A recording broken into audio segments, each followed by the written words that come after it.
everybody. A warm welcome to Wisdom from North, the place where we're diving into the deeper meaning of life and asking the big questions.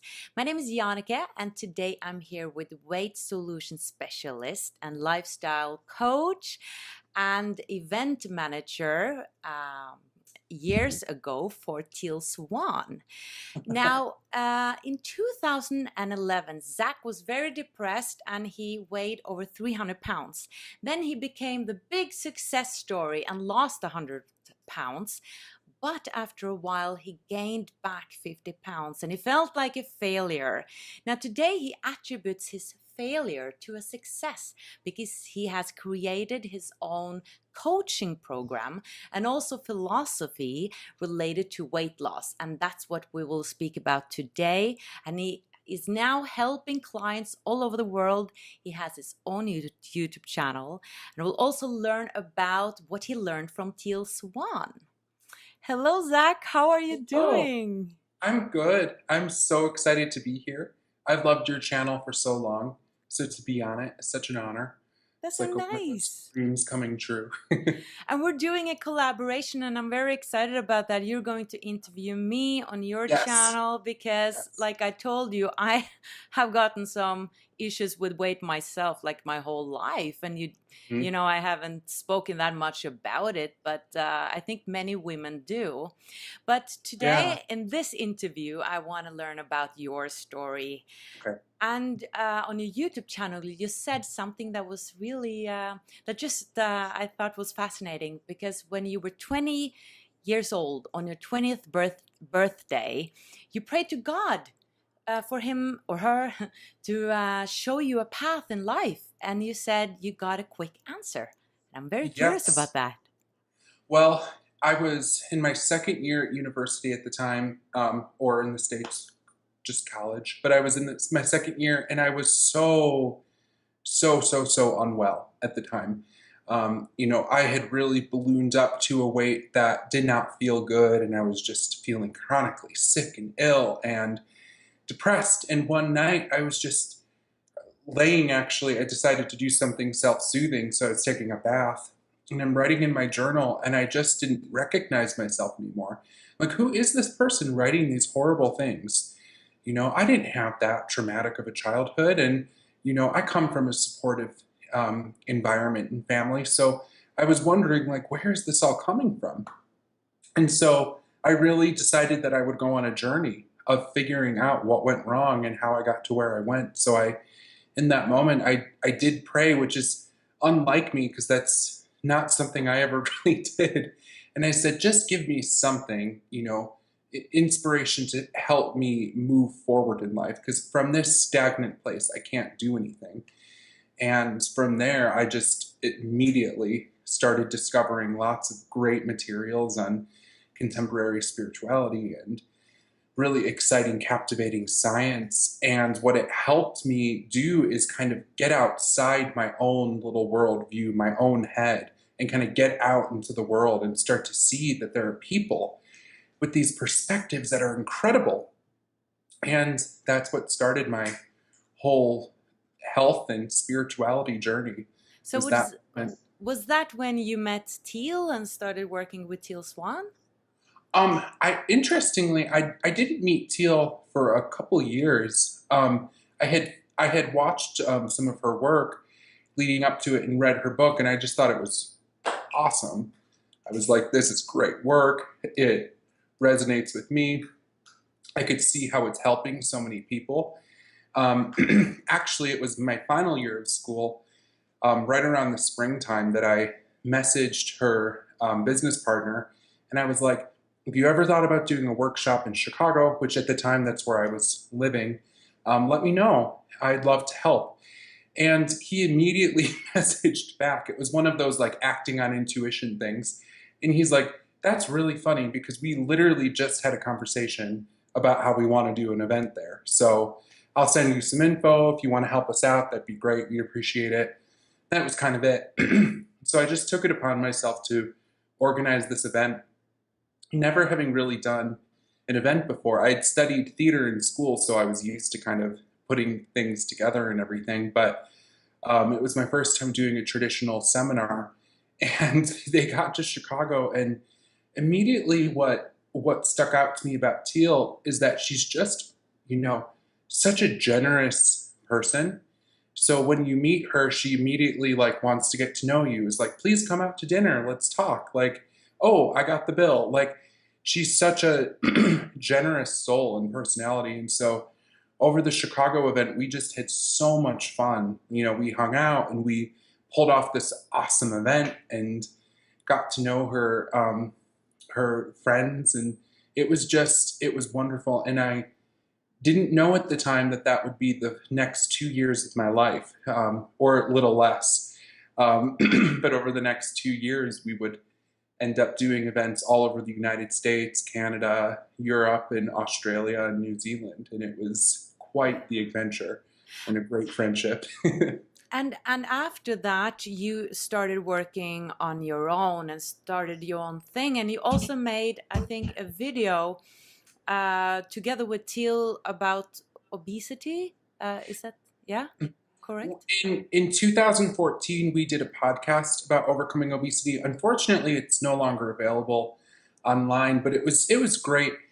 And at the time, it was really wonderful to talk about. What's interesting is we did that interview before I had gained any weight back. So that was my perspective at the time, and it was met with so much success. I think it got over 100,000 views, and tons of support came in, and it's what got my career started. And so, actually, while I was working and helping with events, I was only ever part time with them, so I would see them maybe every other month, usually out of town to travel because they lived in Utah at the time and I lived in Illinois. So we lived on opposite sides of the country. So when we would meet up, it would be great. We would do events. But I had all this time on my own. And so it was really thanks to the generosity of Teal to do a podcast like this that I was able to create a platform. And I started coaching part time during that whole time. And so in March of 2016, we handed the baton over for events to their wonderful new event coordinator, Eric Laranda. He's wonderful. And when we handed the baton over to him, I decided to shift full time into weight solutions coaching. Right. And it's September, and I'm still here. So Awesome. So it's going well. So yeah, so tell us, like in the first place, why do you think you were overweight? Like, was it just a poor diet, eating unconsciously, or was it something deeper, something emotional that you were processing that you have realized now, looking back at it? at first I thought it was just all about bad decisions with food. And it was easy to blame food and lifestyle for that because I was like, well, look at the fact that, I'm binging all of this food and not exercising enough. This must be the reason why. But what I realized is that that sort of behavior is not the problem itself. That's just symptomatic. And so, really, what I had to do is go on a journey back into childhood as early as I could remember and trying to understand the emotional roots of weight. And the emotional roots of weight are what causes people to grow up and engage in behaviors that are maladaptive forms of coping, comfort, whatever we want to call it, that will cause oftentimes rapid and steady weight gain and maintenance of excess weight. So I realized for me, it was like I was somebody from a young age who learned how to cope with my emotions through hoarding and eating food. And it's really strange that I decided to do that, but what I'm learning about neuroscience and psychology too is that at a really young age, our brains are so plastic. They're constantly creating new connections. And when you override the pleasure center aspect of the brain, when you teach that part of your brain early in life, bad emotion, introduce food, pleasure, go. That becomes a path. And when you do it and reinforce it over and over and over again at a really young age, that makes it almost like an automatic behavior as you grow up. And what's interesting is, as I was growing up, going through school, I never really realized that I had an eating disorder or an issue with food.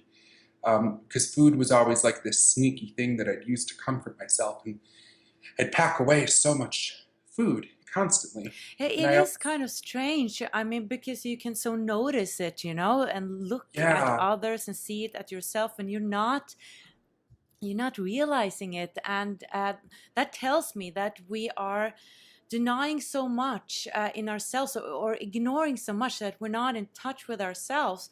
But I was curious about when this started. Like, have you found like the root cause? Because assuming that you've learned from Teal, going to the root cause of yeah. things in your childhood, because it's hard to find that root cause. I think that the root cause was shame for me. And I think every single person, it's different. And so I would never make a sweeping generalization and say shame is the issue. But I think for me specifically, it was shame. I grew up in a family where, my parents and my extended family loved me very much and still do. But at the time, we weren't all fluent in the language of emotions. We weren't fluent in the language of expressing how we actually feel. So in my dynamic very early on, shame kind of became a way of communicating with me. And so I oftentimes felt shamed about my body. I felt shamed about food. I felt shamed about me as a person. And whether or not any of that was intentional, which I know it wasn't, it still was the meaning I took from it. Feeling constantly shamed, I think, is what caused me to go towards food. And going towards food was such an easy solution. It was a solution that required really no thought. It was just, it's Yeah. there, it's comforting, go. But on top of that, there were so many rules with food too. We never had junk food in the house. So it became a very sneaky sort of thing because certain foods were okay, certain foods weren't.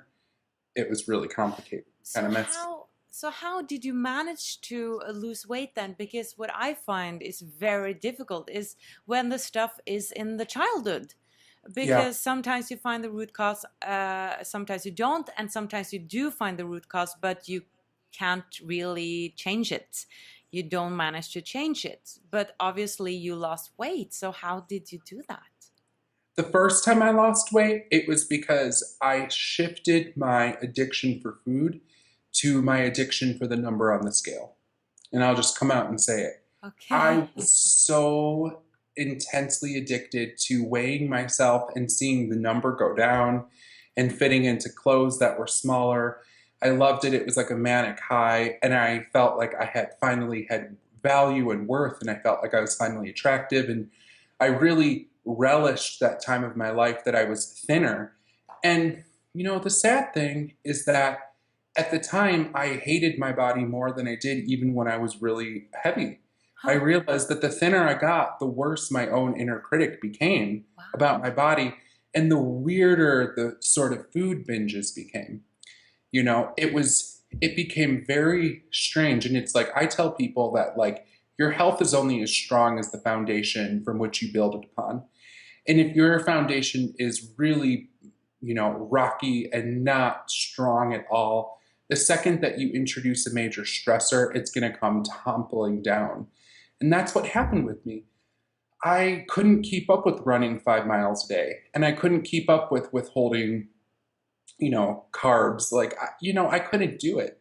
And so I came out really publicly talking about how it's all about eating really healthy, plant based, making sure you move every day. But the reality behind that was a little bit more, it was a little darker. And I didn't realize that until I started gaining weight back really quickly. And as I started gaining, it wasn't because I was like binging out of control. It was just because I couldn't keep up with the really strict regimen. And so losing weight now from this place, I realized that it has to come from a place of total self-acceptance. And this is really hard, especially when we have weight problems stemming from the childhood. Yeah. We have to like be brave enough to look ourselves in the mirror and be like, I love you. There is nothing wrong with you. And we have to surround ourselves by people who mirror that for us. I don't think we could get anywhere without first accepting ourselves and understanding that it's not going to be easy to change our psychology or our brain chemistry right away. What Right. we have to do is make really incremental shifts in learning how to cope with emotions, in learning how to have healthy relationships, and in learning how to create routines and lifestyles that never restrict, but allow us to eat food in a way where we get to enjoy it and relish it, but also not constantly gain the weight from overeating and comfort eating. It's a really it's a challenging mix. And that's why I feel like it's so important for people to have a lot of support on their health journey, because we have this idea that we could do it by ourselves, but we can't. We need support, especially when it comes to having a food or eating or body image disorder. how how did you manage to, I mean, you realized that yes, this is not the right way to lose weight, I need to change the way I'm thinking, but how did you do that? Like, how did you manage to accept your childhood, accept yourself as you are? Well, I realize that it's going to be a life journey. I think that, look, there's so many people out there in the holistic health field and the weight loss industry who I call them band aid peddlers. And they all have a perfect little solution, whether it's their coaching program or whether it's their product that's going to, you take this is going to fix your issue. You're going to get into that dress size you want. You're going to heal your relationship with food, all of this sort of stuff. And, I think it's really problematic because I think it really takes advantage of people's vulnerabilities, and sometimes lack of knowledge on the topics. So people give into that. And so what I tell people when I work with them is, I'm not going to be the one to cure your unique set of issues with food and body image. But what I can be is an unconditional support, because what we have to recognize is that this is going to take the rest of our lives. I tell people this about dieting too. I meet with a lot of people who are chronic yo-yo dieters. And I'm like, look, if you're lucky enough, you're going to be living to almost 100 years old. With medical science now, people are going to be living much older. Do you want to be 90 years old and completely struggling with food on a daily basis? Or do you want to be the kind of 90-year-old who wakes up in the morning, eats what they feel inspired to eat, what they know is good for them, and enjoys their food and lives their life? What kind of end of life do you want? And we have to understand that if we want to have a nice life down the road, we need to shift our relationship now. And so in that, there has to come a point where we realize that we're going to need ongoing support. We're going to need to have a care team of people around us for the rest of our lives. We're going to need relationships that encourage us to express how we feel and really get help instead of acting out with food. We're going to need people who inspire us to move. We're going to need people who inspire us to be people who follow our joy. We need all of these sorts of things. And so what makes my coaching program a little bit different is we go through a bunch of really interesting topics related to weight loss, but it's 6 months. And I tell people, I'm like, you're going to work with me for 6 months, not because every single session is going to be this huge, profound breakthrough, but because that's a really appropriate time for getting some support for a really pressing issue in your life. And post 6 months, I want you to find more people who could be of support for you. And so how do we do it? How do we lose the weight? Well, we get to a point in our lives where we're very aware of what our own eating and body image issues are. We actively seek out support and emotional self-care. And then we create a lifestyle that allows us to enjoy food, but at the same time nourish ourselves and do things on our day-to-day life that we're motivated and inspired to do. We're constantly keeping a check on our own mental health and our physical health. And in an attempt to do all of that, we try to find balance. And the thing about balance is, in order to keep it, you're going to constantly have to adjust. So there's no end-all solution. And this is not the sexiest sales pitch for like a weight loss program, I know. But there's, the way you achieve balance this month might not be how you achieve balance next year or in 10 years or in 20 years. we have to keep constantly reevaluating and live our life from a place of really valuing self-care. And these are the missing links to most weight loss So programs. you would say that there's actually no food that is more just about dealing with the emotions and going from there and then just create a balanced diet? I think so. I don't have any like off limit foods. Now, I'm a very vocal proponent of plant based diets, specifically for environmental reasons, if nothing else, in animal cruelty. But I really feel like a healthy diet is just food that is from the earth, minimally processed. But I don't have any like strict rules like you can't eat this, you only have to eat a certain amount of this. When I talk to people about nutrition, I break it down into carbs, protein, and fat. These are the three essential building blocks of a healthy meal. And we want to integrate, appropriate proportions of each of those in each meal we eat. However, our relationship with our emotions and how we feel emotionally is going to directly impact the type of decisions that we make with food. So if I'm really depressed, if I'm feeling really awful about myself, most likely I'm not going to want to eat like a kale salad. I'm probably going to want to go for the ice cream. And so we have to be aware of the fact that that exists. And I meet so many people who are, talking about healthy lifestyles and eating food and completely eliminating sugar, eliminate flour, eliminate anything processed. And that sometimes sets people up for failure because when things get really hard for them, they can't, they don't want to go to the carrot sticks. They want to go to the comfort foods that their brains have learned have really comforted them. So I work with people to kind of mitigate that and meet them halfway. I'm like, so you really like to binge on potato chips, or you really like to binge on ice cream. How can we recreate those binge foods in a way that's healthier so Right. you could eat it without the adverse health effects? And so what we're really doing is we're changing our relationship with food in the first place. We're changing our relationship with, how emotions affect our and influence our decisions on what to eat.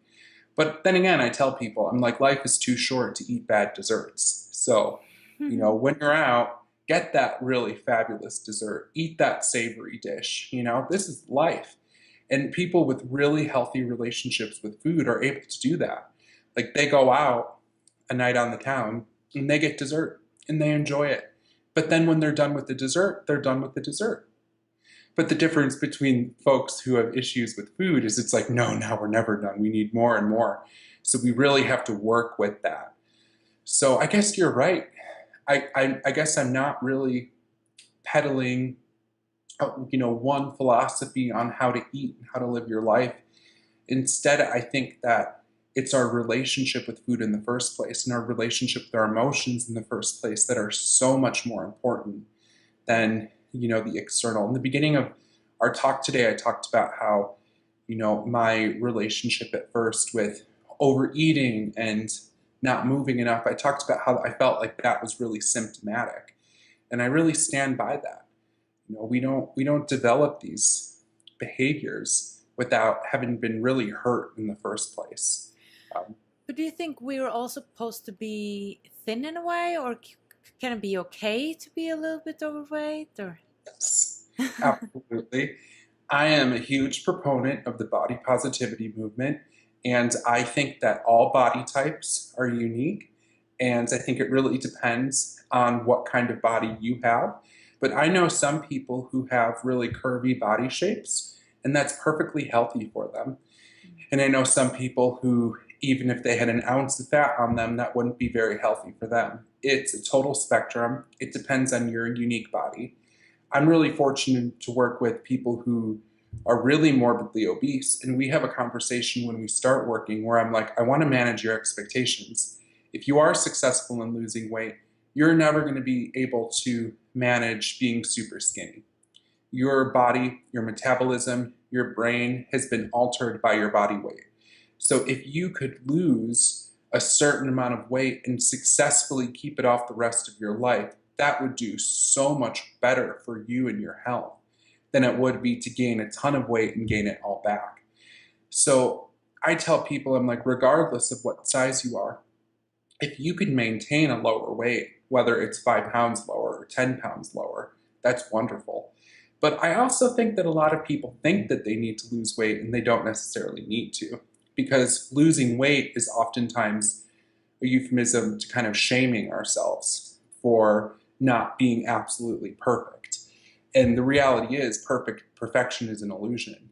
And you, I'll Yeah. make like a sweeping generalization that I want to hear you to say that I have never met a person who struggles with food or body image or weight who also does not have an issue with perfectionism. Hmm. Well, that makes sense. It It does, it doesn't it? does. Oh yeah, sure. And I'm just thinking about all the thin models, you know. Is it healthy Yeah, to be that thin? I mean, we're women, we're supposed to like give birth. Don't we need some more fat around our hips and I stomach? think And so. yeah. I think that like all body types are so beautiful, and I I think that we're being sold this myth from the weight loss and diet industry that we need to be super thin in order to be worthy or in order to be good enough or to be attractive. And Yeah, that is so sad. I mean, when he just said in order to be worthy, I mean, because like shame, you feel like you're not valuable and worthy, and that's just so wrong. And that's why I speak a lot about that too in doing yeah, talks about feeling valuable. It's so important to have that notion that, or certainty, just know that you're valuable no matter if you're big or not. I mean, yes, yeah, then you can work with it, but you're just as valuable if you're big or thin or, yeah. absolutely. And it's kind of cruel if you think about it that Yes. the entire weight loss industry, they know this. They know this about people who struggle with weight. They know that at the root of it, there are self worth issues. Yeah. And it's kind of like they tap into it by advertising pictures of, beautiful thin women in bikinis being like, are you beach ready? Like, are you beach body ready? Or, do you have shredded abs? And it sets this standard that's especially damaging for young girls and boys too, but especially for girls, that tells them that in order to be attractive, worthy, they need all these things. And what I really want to do is step in and be a voice in this field that's like, hey, we don't have to do that. In fact, if you wake up every morning and you feel good, if you wake up in the morning feeling good in the skin you're in, if you're able to balance between eating to enjoy yourself and eating to live, if you're able to move your body in a way every day, if you like what you do for a living, if you meet all of these criteria, it shouldn't matter what a number on the scale says or what clothes size you are. Mm. What should matter is how much you are enjoying and loving your life and following your bliss. Mm. These are the things that matter. We need to reprioritize, like as a culture, as a people, and I can't just say here in the US because this is a pandemic. This is an issue in most Western countries. But as a culture, what we need to do is we need to reprioritize what's important to us. And we need to stop shaming people's bodies for looking a certain way. I was bullied a lot growing up because I was always kind of a chubbier kid. And, people would say horrible things to me. You know, just like terrible, cruel things. And, children are sponges. We pick up everything Yeah. and then we internalize that and we grow up and, the self hate is so rampant. I meet so many men and women who consult with me and I hear them talk about themselves and it's how I used to be, but I just hear so much hatred towards themselves for why their body looks the way they look. But so have you managed now to have I couldn't say a complete self-love because I don't think No anybody has that, but I'm one just, has it. yeah, I'm just curious, like how you really managed to, not listen to that voice in your head, from the bullies from the childhood? I'll be really honest. I think that like, let me backtrack. Definitely still struggle. And I really want people watching this to be like, to think for themselves, like, beware of health coaches or people who tell you how perfect their lives are. It's usually a red flag because I have never met anyone, and I get out a lot. I meet a lot of people, not only in the spiritual fields, but in the scientific fields, in the art field. Like, it's important to kind of get out of our own sort of limited spheres. And I meet people, and I've never met a single, even people with healthy relationships with food in their body, everybody struggles to some extent with body image. And that's just kind of nature of being human and being self-aware. That's part of our psychology as humans, is to compare and to, try to mitigate survival. It's a huge part of who we are. We're hardwired to compare ourselves to others and to constantly be on the hunt. But kind of bringing it back down into my daily life. I have some days where I wake up and I feel really good, but like I have weeks sometimes where my own mental health gets into a place where I feel like a little depressed or anxious, and I get help. I help people for a living, but I also get help myself, because how could I fill up my cup and give to other people if my cup is constantly on dry? So I work with amazing coaches, I work with therapists, I have open dialogues with my family and my partner and my friends constantly. I'm an open book. So if I've had like a rough week with food and I haven't, and I'm feeling bad about myself, if you're in my close circle, you're probably going to get a phone call from me where I'm like, I just need validation that I'm not a total worthless But that's piece of so whatever. wonderful. I love that. I Yeah. mean, that's so brave because you're so vulnerable, and that's so Thank strong to dare to be vulnerable. And I think that's the clue, because you said in your childhood that you didn't you weren't raised in a family that it was okay, where it was okay to feel emotions and show them and express them, Yeah. and now you are, so you kind of broke that pattern, Oh yeah. yeah. My family and I all have an inside joke now about all of that, because we're like, oh my gosh, what happened to us? Now all we Oh. talk about is how we feel and our triggers, I you love know? that. We And are it's great. emotional And beings. everyone could do that. And Yeah. I call that intergenerational healing. And Ah. I talk to a lot of my clients about having dialogues with your families, get them involved. Isolation is what we're finding in addiction, is that if you take somebody who has an addictive personality and you isolate them, that's like putting jet fuel on a bonfire. It's not going to be pretty.